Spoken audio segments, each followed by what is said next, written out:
معروف قانون دان ادیب و شاعر جناب سید محمود الحسن گیلانی صاحب کا نعتیہ شعری مجموعہ رحمت نور محمد صلی اللہ علیہ وسلم کی تقریب رونمائی سونا پاکستان میڈیا گروپ اور باشتراک Pakistan institute of language and culture PILAC حکومت پنجاب کے زیر اہتمام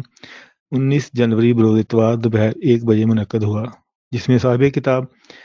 اور صاحب تقریب سید محمود الحسن گیلانی صاحب کو مختلف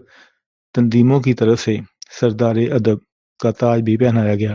جبکہ تخلیق کار انٹرنیشنل کی طرف سے سید محمود الحسن گیلانی صاحب کو سفیر ادب کا خطاب بھی دیا گیا، جس کی صدارت جناب ڈاکٹر نواز کمل صاحب نے فرمائی اور نظامت جناب ممتاز راشد صاحب نے، جبکہ مہمانان خصوصی میں اور اظہار خیال کے حوالے سے ریحانہ عثمانی، سید محمود الحسن اور سید حسنین بخاری، عظیم نعت گو شاعر محترم جناب عبد المجید چٹھا صاحب اور معروف کالم نگار محترمہ صبا ممتاز بانو، مقصود چغتائی، عقیل شافی، آفتاب خان، منشا قاضی اور ڈاکٹر افتخار چودھری شامل تھے، جبکہ عارفانہ کلام دعا ساجد، سجاد بری، ناصر براج اور سرخیل گیلانی نے پیش کیا۔ اس تقریب کی خاص بات یہ تھی کہ مختلف شعبہ زندگی سے تعلق رکھنے والے کثیر افراد، خواتین و حضرات نے شرکت کی اور پروگرام کو یادگار بنایا، اور سید محمود الحسن گیلانی صاحب نے تمام شرکاء اور منتظمین کا شکریہ ادا کیا۔ رحمت نور محمد صلی اللہ علیہ وآلہ وسلم کی تقریب رونمائی آج لاہور میں منعقد کی گئی۔ میں زیبن سزیبی آپ کو بہت بہت بہت مبارکباد پیش کرتی ہوں۔ محمود گیلانی صاحب، نعت کہنا، نعت اور حمد کہنا ایک سعادت ہے۔ آپ کہتے ہیں یہ میری آنکھ کی بینائی، یہ دل کی دھڑکن، میری ہر سانس میرے آقا پہ قرباں ہو جائے۔ یہ میری آنکھ کی بینائی، یہ دل کی دھڑکن، میری ہر سانس میرے آقا پہ قرباں ہو جائے۔ بہت بہت مبارک ہو آپ کو، سلامت رہیے۔ اللہ تعالی ہم سب کو اس کی سعادت نصیب عطا کرے کہ ہم سب کے قلم جو ہے وہ نعت اور حمد لکھے۔ میں روبینہ شاہین لاہور سے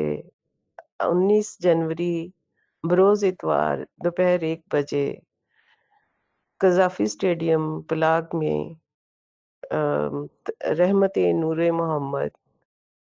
جناب سید محمود گیلانی، سابق اٹارنی جنرل، معروف قانون دان اور معروف ادبی شخصیت، ان کی کتاب کی رونمائی ہوئی، جس میں مجھے شرکت کرنے کا موقع ملا۔ میں دل کی گہرائیوں سے سید محمود گیلانی کو مبارکباد پیش کرتی ہوں۔ اللہ تعالیٰ ان کے قلم میں اور اضافہ کرے،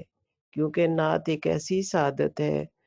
کہ جو انہی کو عطا ہوتی ہے جن پر اللہ اور اس کے رسول کی طرف سے مہربانیاں ہوں، یہ عطا ہوتی ہے، اور یہ ہر ایک کے قلم سے رواں نہیں ہوتی۔ تو اللہ تعالیٰ نے ان کے قلم میں اتنی طاقت دی اور ان کو یہ سعادت بخشی،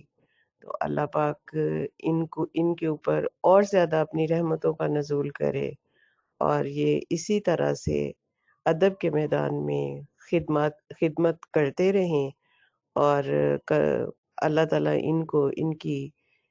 قانونی میدان میں بھی ان کو بہت زیادہ کامیابی عطا فرمائے۔ ماشاءاللہ بہت اچھی تقریب تھی، اور بہت مبارکباد، دلی مبارکباد